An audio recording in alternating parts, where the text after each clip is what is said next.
రవికుమార్ గారు మీరు చెప్పండి. కేంద్ర సహాయ మంత్రి బండి సంజయ్ గారు దీన్ని బిగ్ బాస్ షో అని అబద్ధాల ఆస్కార్ అవార్డులని ఎద్దేవా చేసినటువంటి పరిస్థితి. కానీ రాష్ట్రంలో ఇంత పెద్ద ఎత్తున గురుకులాల అవినీతి ఆరోపణలు, ఆర్థిక సంక్షోభం పైన చర్చ పెద్ద ఎత్తున జరుగుతుంటే క్షేత్రస్థాయిలో ప్రధాన ప్రతిపక్షంగా బీజేపీ ఎందుకు యాక్టివ్గా లేదు? కేవలం ప్రెస్ మీట్లకే ఎందుకు పరిమితం అవుతుంది బీజేపీ అంటే ఏం చెప్తారు రవికుమార్ గారు? మేము 100% యాక్టివ్గా ఉన్నాం చక్రి గారు. నిన్నగాక మొన్ననే మా జాతీయ అధ్యక్షుడు నితిన్ నబీన్ గారు వచ్చి ఈ రాష్ట్రంలో జరుగుతున్నటువంటి ఆర్ఆర్ ట్యాక్స్ కి సంబంధించిన దానిపైన చాలా వివరంగా మాట్లాడి రేపు రాబోయే భవిష్యత్తులో కాంగ్రెస్ కి బీఆర్ఎస్ కి తెలంగాణ ప్రజలు బుద్ధి చెప్పి బీజేపీకి పట్టం కట్టే పరిస్థితి వస్తుందని చెప్పి చాలా స్పష్టంగా మా జాతీయ అధ్యక్షులు వారు కూడా చెప్పినారు. అంతేకాదు మా రాష్ట్ర నాయకులు అందరు కిషన్ రెడ్డి గారి దగ్గర నుంచి మొదలు పెడితే అందరు నాయకులు, ఎమ్మెల్యేలు, ఎంపీలు ఈ రాష్ట్రంలో తెలంగాణ రాష్ట్రంలో అవినీతి మితిమీరిపోయింది.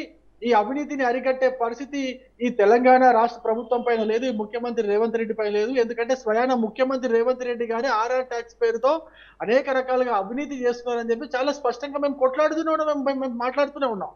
దాంట్లో ఎటువంటి డౌట్ లేదు. నేను ఇంకో విషయం కూడా చెప్తా, ఆర్థిక సంక్షోభం గురించి కూడా మాట్లాడుతున్నారు కాబట్టి బీఆర్ఎస్ హయాంలో తెలంగాణ రాష్ట్ర ఆర్థిక పరిస్థితి ముక్కుతూ మూలుగుతూ మంచం మీద ఉంటే కాంగ్రెస్ పార్టీ వచ్చిన తర్వాత తెలంగాణ రాష్ట్ర ఆర్థిక పరిస్థితికి పాడగట్టే పరిస్థితి వచ్చింది. పాడ మీద తీసుకొచ్చారు ఈ ఆర్థిక పరిస్థితిని.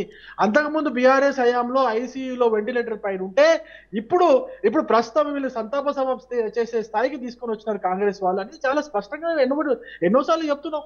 ఇంతకుముందు బీఆర్ఎస్ మిత్రుడు మాట్లాడుతూ కేవలం 60,000 కోట్ల రూపాయలే నాన్ ఎఫ్ఆర్బిఎం కింద వచ్చే అప్పులు ఉన్నాయి తెలంగాణ రాష్ట్రానికి అని మాట్లాడు. ఇంత నిస్సిగ్గుగా మాట్లాడుతున్నారండి. కేవలం విద్యుత్ సంస్థలకు సంబంధించిన ఒక ట్రాన్స్కోకి, జెన్కోకి సంబంధించిన అప్పులే ఒక్కొక్క దానికి 60,000 కోట్లకు తక్కువ లేవు. ఒక ట్రాన్స్కోకి 60,000 కోట్ల అప్పులు ఉన్నాయి.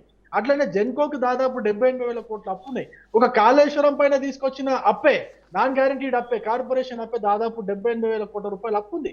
ఇన్ని రకాల అప్పులు చేసి అప్పులు లేవని చెప్పేసి మాట్లాడతారు. బీఆర్ఎస్ హయాంలోనే దాదాపు 7 నుంచి 8 లక్షల కోట్ల అప్పు ఉంది తెలంగాణ రాష్ట్రం పైన అనేది చాలా స్పష్టంగా మనకు తెలిసిన విషయమే. పోనీ కాంగ్రెస్ పార్టీ వచ్చిన తర్వాత దాన్ని ఏమైనా చక్కదిద్దిందా అంటే గత 2.5 సంవత్సరాలు, కరెక్ట్ గా 2.5 సంవత్సరాల్లో ముఖ్యమంత్రి రేవంత్ రెడ్డి గారు 3 లక్షల కోట్ల అప్పు చేశారు.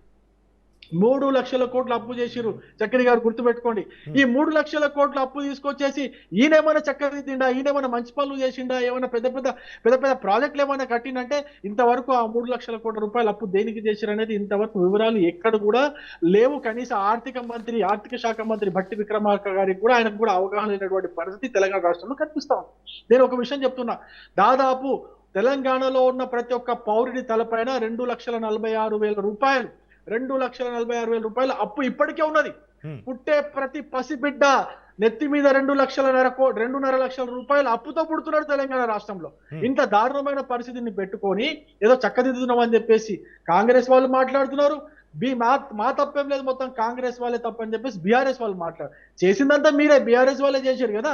బీఆర్ఎస్ వాళ్ళు చేసిన దాన్ని ఈయన వారసత్వంగా పుణికిపుచ్చుకొని దాన్ని కొనసాగిస్తున్నాడు రేవంత్ రెడ్డి గారు. ఇంకా దాని దారుణమైన పరిస్థితి తీసుకొని పోతున్నాడు రేవంత్ రెడ్డి గారు. దీంట్లో ఎటువంటి డౌట్ లేదు. విషయానికి వస్తే ఏదైతే ఇప్పుడు గురుకులాల విషయం గురించి మాట్లాడతారు, గురుకులాల్లో నేను చాలా స్పష్టంగా ఆన్ రికార్డ్ మీ ఛానల్ ముఖంగా చెప్తున్నాను చక్రి గారు, గురుకులాల్లో సీటు అలాట్మెంట్ దగ్గర నుంచి స్టార్ట్ చేస్తే, సీట్ అలాట్మెంట్ లో జరిగే అవినీతి దగ్గర నుంచి స్టార్ట్ చేస్తే అనేక రకాలైన కాంట్రాక్ట్ల వరకు అవినీతి జరిగింది అనేది చాలా స్పష్టంగా మనకు తెలుస్తున్నది. మీరు ఒక 40,000 రూపాయలు ఇస్తే మీకు సీట్ వస్తాయండి గురుకులాల్లో. ఏం మాట్లాడతారు వీళ్ళు? కాంగ్రెస్ వాళ్ళని తెలియనట్టు మాట్లాడతారు. 40,000 రూపాయలని మీకు ఎక్కడ కొన్నా అక్కడ సీట్ వచ్చే పరిస్థితి ఉన్నది. 40,000 రూపాయలకు సీట్లు అమ్ముకునే పరిస్థితి ఉంది. అంత దారుణమైన పరిస్థితి ఈ తెలంగాణ రాష్ట్రంలో కనిపిస్తా ఉంది. మళ్ళీ వీళ్ళు చెప్తారు వీళ్ళే సక్కమైన. అంతేకాదు ఇంకా దారుణమైన పరిస్థితి అంటే చక్రి గారు, మీకు ఈ స్కూల్ కి సంబంధించిన విషయాల్లో మాత్రం రేవంత్ రెడ్డి గారు అయితే నిర్ణయం తీసుకున్నారో దాన్ని ఒక్కసారి అర్థం చేసుకోండి. దాదాపు 5 నుంచి 6,000 స్కూల్స్ తెలంగాణ రాష్ట్రంలో మూసివేసే ప్రణాళిక తీసుకొచ్చినారు. ఆ 6,000 స్కూళ్ళు మూసివేయాలని ఎందుకు ప్రణాళిక వేశారు చెప్పండి అంటే ఇంతవరకు సమాధానం లేదు.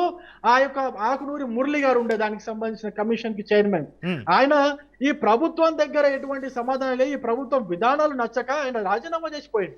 ఆయన రాజీనామా ఎందుకు చేసుకొని పోయాడో ఇంతవరకు ఎక్కడన్నా ముఖ్యమంత్రి గారు మాట్లాడిరా? పోనీ వేరే వాళ్ళు ఎవరైనా మంత్రులు ఏమైనా మాట్లాడిరా?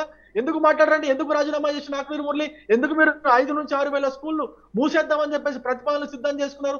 ఏం చేయాలనుకుంటున్నారు? ప్రైవేట్ స్కూల్స్ వ్యాపారం చేసే ప్రైవేట్ స్కూల్ వ్యాపారం చేసే వాళ్ళకు తాయిలాలు ఇచ్చుకుంటూ వాళ్ళకి అది చేసుకుంటూ గవర్నమెంట్ స్కూల్స్ మూసివేసే ప్రణాళిక చేస్తున్నారా మీరు?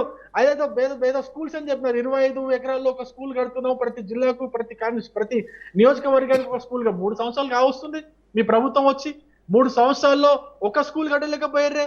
25 ఎకరాలలో ఒక్క స్కూల్ కూడా కట్టలేకపోయారు. ఉన్న స్కూల్ మూసే పరిస్థితిలో ఉన్నదే. విద్యాశాఖ మంత్రిగా ఉన్నటువంటి ముఖ్యమంత్రి రేవంత్ రెడ్డి గారు దీనిపైన ఏమైనా స్పందిస్తున్నారా? ఏమైనా మాట్లాడుతున్నారా?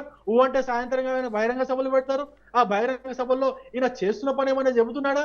ఈయన చేయాల్సిన పని ఏమైనా చెబుతున్నాడా? శాఖల వారీగా ఈయన సాధించిన ప్రగతి ఏంటో చెబుతున్నాడా? కేవలం తిట్లకే ప్రాధాన్యత ఇస్తున్నాడు. ప్రతిపక్షాలను తిట్టాలా, ప్రతిపక్షాలను బూతులతో వెక్కిరించినట్టు మాట్లాడాలా, మా జాతీయ అధ్యక్షుడు వస్తే ఆయన ఎవరో తొలగినట్టు ఆయన ఏంటంటే కొంచెమన్నా ముఖ్యమంత్రి సీటుకి ఆ హోదాకి తగినట్టుగా మాట్లాడుతున్నారా?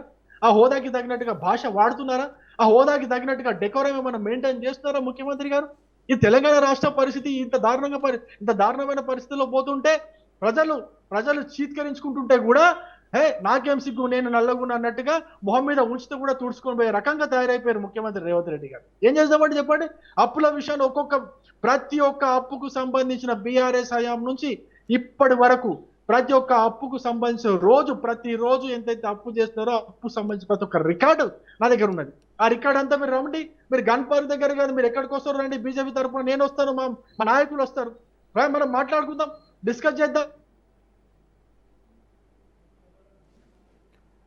రైట్ రవికుమార్ గారు, మీ వీడియో ఏ విధంగా పంచుకున్నారో కూడా చూద్దాం మనం. అవన్నీ మాట్లాడరు వీళ్ళు కావాలి కేవలం నువ్వు కొట్టినట్టు చేయి, నేను తిట్టినట్టు చేస్తా, నువ్వు కొట్టినట్టు చేయి, నేను ఏడ్చినట్టు చేస్తా అనే రకంగా ఈ రెండు పార్టీలు వ్యవహరిస్తున్నాయి. కానీ నిజంగా ప్రజల సంక్షేమం కోసం, ఈ రాష్ట్ర బాగు కోసం, ఈ రాష్ట్ర ఆర్థిక పరిస్థితిని గాడిన పెట్టేందుకు ఎటువంటి చర్యలు వీళ్ళు తీసుకోవట్లేదు. పక్షంలో ఉన్న వాళ్ళు, ప్రతిపక్షం ఉన్న వాళ్ళు కూడా ఏ విధమైనటువంటి విధానపరమైన సలహాలు సూచనలు ఏవి కూడా చేయట్లేదు. చాలా స్పష్టంగా తెలుస్తుంది తెలంగాణ రాష్ట్రంలో.